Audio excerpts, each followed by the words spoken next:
नमस्कार मित्रांनो, स्वागत आहे सर्वांचं ग्रीन गोल्ड ॲग्री आपल्या मराठी यूट्यूब चॅनलमध्ये। तर मित्रांनो, आज मी तुम्हाला दाखवणार आहे कांदा फुगवण कशी झाली आहे। तर हे माझ्याकडे फक्त 4 कांदे आहेत। तर याच्यामध्ये तुम्ही एक साईजचा अंदाज लावू शकता की कशा पद्धतीने साईज आहे। जवळजवळ 55 mm प्लस ही साईज झालेली आहे आणि मुळं त्याची पाहू शकताय। रूट डेव्हलपमेंटसुद्धा अतिशय चांगली आहे, मानेतसुद्धा अतिशय जाड आहे। काही ठिकाणी मानेमध्ये थोडासा गॅप दिसतोय, म्हणजे मानेमध्ये थोडाफार वाढलेला आहे, पण वाढ त्याची कंट्रोलमध्ये आहे। आणि हा कांदा एवढा पोचण्यासाठी आपण काय नियोजन केलेलं आहे, कशा पद्धतीने कांदा आहे, कोणता वाण आहे, त्यासोबत आपण याच्यामध्ये काय काय काळजी घेतलेली आहे याची सविस्तर संपूर्ण माहिती आजच्या या व्हिडिओमध्ये मी तुम्हाला देणार आहे। जर तुम्हाला कांदा फुगवण करायची असेल तर नक्कीच सांगितल्याप्रमाणे हे शेड्यूल जे आहे ते तुम्ही सुद्धा फॉलो करू शकता। खर्च कमीत कमी असणार आहे आणि चांगल्यात चांगलं उत्पादन तुम्ही याच्यामध्ये घेऊ शकता। तर आता एकंदरीत जर पाहिलं तर आपला हा जो कांदा आहे हा आता 90 दिवसाचा कांदा आहे। 90 दिवसाच्या कालावधीमध्ये आपण याला फक्त 2 दाणेदार खतांचा डोस, त्यानंतर 2 वॉटर सोल्युबल डोस अशा पद्धतीचं नियोजन केलेलं आहे। याच्यामध्ये सुरुवातीला 2, 10, 26, 26 एकरी एवढं आपण त्याचं प्रमाण वापरलेलं आहे। लवकर पोहोचण्यासाठी सुद्धा खत व्यवस्थापन किंवा जे नंतरचं जी ट्रीटमेंट आहे ही व्यवस्थित जर गेली तर तिथं मात्र आपल्याला चांगला रिझल्ट मिळतो। पण जर त्याच्यावर आपण काहीच केलं नाही तर फक्त मानेवर जातो आणि परिणामी कांदा साईजला होत नाही। तर आपण आता याच्यानंतर काय काय केलेलं आहे तर ते पाहणार आहोत। त्यापूर्वी या कांद्याला कलर कसा आहे ते नक्की कळवा। वाण जो आहे हा राही सीड्सचा हा वाण आहे। कलरसाठी एकदम गडद आणि चकाकी जी आहे तर चकाकीसुद्धा अतिशय भारी आहे, एकदम मस्त आहे। साईजसुद्धा चांगली आहे, रूट डेव्हलपमेंटसुद्धा अतिशय चांगली आहे। तर याच्यामध्ये या प्लॉटला आपल्याला सडीचा प्रादुर्भाव सुरुवातीला जाणवला। सड थांबवण्यासाठी आपण ट्रायकोडर्मा आणि सुडोमोनास या बुरशी जीवाणूंचा वापर केलेला आहे। त्यानंतर खत व्यवस्थापन आपला पहिला डोस जो आहे 2, 10, 26, 26 या प्रमाणात केलेला आहे। दुसरं दाणेदार खतांचा जो डोस आहे तो आपण साधारणतः 45व्या दिवशी केलेला आहे। त्या ठिकाणी आपण फक्त 1, 10, 26, 26 आणि 5 किलो सल्फर हे घेतलेलं आहे।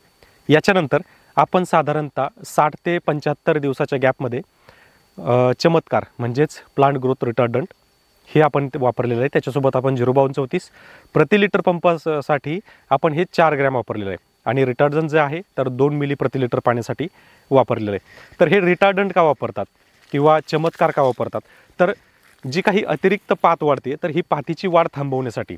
यामुळं काय होतं की मानेमध्ये सुद्धा थोडासा गॅप पडतो, म्हणजेच त्याची वाढ थांबते आणि खालची जी बाजू आहे कांद्याची याची साईज हळूहळू वाढायला सुरुवात होते। 05234 मुळे फुगवण तर होतेच, म्हणजे फॉस्फरस आणि पोटॅश या दोन्हीही मात्रा मुबलक प्रमाणात मिळतात, परिणामी कांद्याची फुगवणसुद्धा व्हायला सुरुवात होते। त्यानंतरच्या कालावधीमध्ये आपण साधारणतः 75 दिवसांच्या कालावधीमध्ये आपण पोॲश वापरलेला आहे, जे की 0054 ही ग्रेड आहे। 0054 आपण वापरलेला आहे एकरी 5 लिटर फक्त, जे आपल्याला सर्वसाधारणतः 900 रुपयापर्यंत 5 लिटर मिळतं। आणि याच 0054 नंतर कांद्यामध्ये असंख्य अशी साईज पाहायला मिळाली। साधारणतः 15 दिवसांच्या कालावधीनंतर आपल्याला जवळजवळ डबल साईज कांद्यामध्ये पाहायला मिळाली। तर आत्ता जी साईज आहे साधारणतः 45 mm, 50 mm, 55 mm, अगदी 60 mm, 65 mm पर्यंत कांदा आहे आणि अजूनही कांदा हिरवा आहे। तर याच्यामध्ये अजूनही जवळजवळ आपल्याकडं 30 दिवस ते 40 दिवस शिल्लक आहेत। या कालावधीमध्ये सुद्धा आणखी या साईजमध्ये भर पडू शकते। 1 नंबरचा जो टॉपचा कांदा आहे हा सर्वसाधारण आपल्याकडं आत्ताच्या कंडिशनला 50% पर्यंत आहे आणि अजूनही त्याच्यामध्ये फुगवण होणे बाकी आहे। तर अशा परिस्थितीमध्ये आपण एकूण एवढंच खत व्यवस्थापन केलेलं आहे। 2 महत्त्वाचे दाणेदार, म्हणजे सुरुवातीचा एक आणि 1.5 महिन्यानंतरचा एक, त्यानंतर 2 महत्त्वाचे वॉटर सोल्युबल। त्यामध्ये पहिला जो आहे हा 05234 आणि चमत्कार हा जो मुख्य स्प्रे आहे हाच आपल्याला वेळेवर घ्यायचा असतो। याची जर वेळ चुकली तर मग परिणामी आपल्याला साईजमध्ये सुद्धा तेवढा इफेक्ट पाहायला मिळतो। जो रिटार्डंट जो आहे साधारणतः 65 ते 75 या दिवसाच्या कालावधीमध्ये जर मारला तर त्याचा इफेक्ट आपल्याला चांगला पाहायला मिळतो।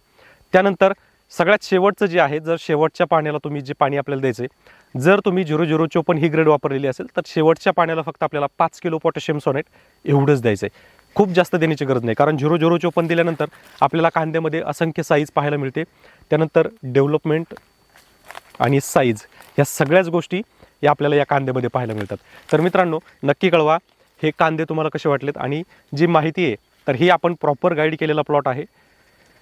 तर गाईड असं केलं आहे की जिथं आपला शेतकऱ्यांचा खर्च जो आहे हा खर्च कमी झाला पाहिजे।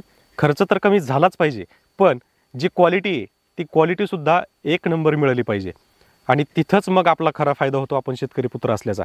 तर हा एक प्रामाणिक प्रयत्न केलेला आहे की जिथं शेतकऱ्यांचा खर्च पण कमी झाला पाहिजे, प्रॉपर नियोजन पण दिलं गेलं पाहिजे आणि कमी खर्चामध्ये साधारण एका एकरमध्ये 5,000 रुपये जरी वाचले तरी आज आपल्या शेतकऱ्यांचा जवळजवळ 5 क्विंटलचा जो रेट आहे तो आपल्या शेतकऱ्यांचा वाचतो. म्हणजे एवढी जरी बचत झाली तरी माझ्या मते शेतकऱ्यांसाठी ते खूप आहे आणि तेच आपण इथं केलं आहे. तर नक्की कळवा हा साईजसाठी कांदा तुम्हाला कसा वाटला आहे. आणि व्हिडिओ जर आवडला असेल तर व्हिडिओला नक्कीच लाईक करा, चॅनलला सबस्क्राईब करा आणि आणखी जर तुम्हाला काही माहिती पाहिजे असेल, पूर्ण डिटेल्समध्ये माहिती पाहिजे असेल तर तशी तुम्ही कमेंट करू शकता. प्रॉपर माहिती तुम्हाला व्हिडिओमध्ये दिलीच आहे, तरीसुद्धा जर आणखी काही माहिती पाहिजे असेल तर कमेंट करू शकता. धन्यवाद.